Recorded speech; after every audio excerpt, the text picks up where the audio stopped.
haweenaydii ugu yarayd ee ilmo dhasha sheeko naxdin iyo la yaab waa hooyadii ugu da'da yarayd taariikhda caafimaadka inta la og yahay dunida waxay dhashay iyadoo jirta 5 sano 7 bilood iyo 21 cisho magaceedu waa Lina Marcella Medina Vitorada waxay asal ahaan ka soo jeedaa dalka Peru ee koonfurta Ameerika Lina Medina وهويدا وغير تاريخ عماد الحقيقي إن يقول قاضي أيضا جرتا شانسون سنة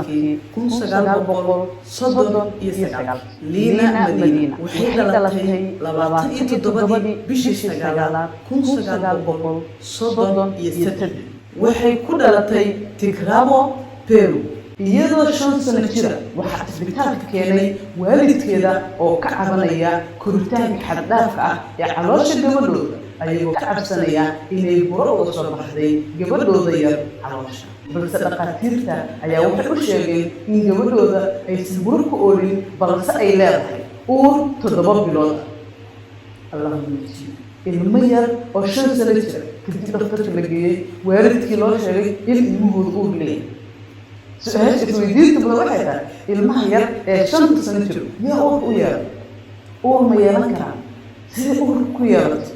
وسؤالها مسكحي لك لك بوحي بل سمقالك يا نبي شو بدونا أنت كورس وحكى عصنيا إن المقالك نور لا يكرس إن القشر كرسو صحيح بلا سيد كلنا عبد صباحه نقطنا قفنا وحيرا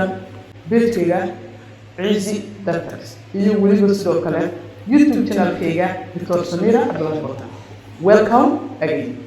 ugu dambeyn waxa la xaqiijiyay in Lina Medina Marcella ay leedahay uur waxayna ku dhalatay xaalad naadir ah taasi oo ah precocious puberty oo iyadoo la gaarin xilliga qaangaarnimada ayaa xubnaheedu diyaarsan yihiin sidii qof qaangaar gabdhaha intooda badan waxay qaangaarnimada soo bilaabaan da'da 9 sano ama 10 sano balse Lina Medina waxay la kulantay iyadoo yar Lina Medina ayaa markaas kadib si rasmi ah u noqotay haweenaydii ama hooyadii ugu yarayd ee ilmo dhasho maadaama ay jirtay 5 sano 7 bilood iyo 21 cisho Lina Medina waxa ay dhashay wiil kaasi oo ku dhashay hab qaliin cesarean section maadaama aysan awoodin inay si caadi ah u dhasho miskaheeda oo yaray darteeda Lina Medina waxa qaliinka u sameeyay Dr. Gerardo Lozaldo iyo Dr. Buzalio iyadoo sidoo kalena uu suuxdinta u sameeyay Dr. Colorita Lina Marcella Medina hooyada ugu da'da yar ee abid ilmo dhasho ilmaha ay dhashay ama ilmaheeda miisaankeedu wuxuu ahay 2 kiilo iyo 700 oo gram oo wuxuu ahay ilmo miisaankiisu uu fiican yahay iyo hab koritaankiisu sidoo kalena caafimaadkiisa kale aad ay u wanaagsanaa wiilkii ay dhashay Lina Marcella Medina waxa loo bixiyay Gerardo waxa lagu magac daray dhakhtarkii ogaaday markii uu horeysay oorka waxna ka sameeyay qaliinkeeda maalmo kadibna Lina Marcella Medina iyo cunugeedu waxay awoodeen in ay caafimaad ka baxaan rugtii caafimaadka balse su'aasha qof walba isweydiinayo ayaa noqotay waa kuma aabaha dhalay ilmahani waa sakee qofka uurka u yeelay ilmaha yar ee 5 sano jira aabaha dhalay Lina Marcella Medina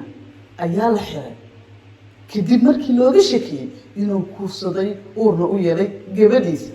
kadib markii baaritaano la sameeyay cadaymana lagu waayay aabaha dhalay Lina Marcella Medina ayaa xabsiga laga sii daayay oo la khasaray Lina Medina weligeed ma sheegin aabaha rasmiga ah ee dhalay ilmaheeda yar Lina Medina kadib waxa ay guursatay Raul Churado 1970 waxayna dhashay wiilkeedii labaad sanadkii 1972 iyadoo jirta 39 sano cumrigoodu wuxuu u dhashay kii labaad markay dhashay 39 sano Lina Medina Marcella weli hadda way nooshahay waana 89 balse weydiisay inay bixiso waraysiyo waxaa kaloo isweydiinaysaa aaway wiilkeedii Gerardo dhanka kale arrinta kaliya ee la og yahay ah in wiilkeedii Gerardo uu geeriyooday asagoo jira 40 sano una geeriyooday xanuunada ku dhaca dhuuxa lafaha haddaba daawade maxay kula tahay sheekadan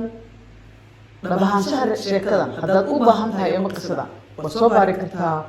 oo waxaad ka helaysaa internetka xogtii inta aan ku siiyey iyo in ka badan iyo weliba diina madiina meelaha ay ka shaqayso meelaha hadda ay ku sugan tahay iyo wixii kale oo dhan oo aad u baahantay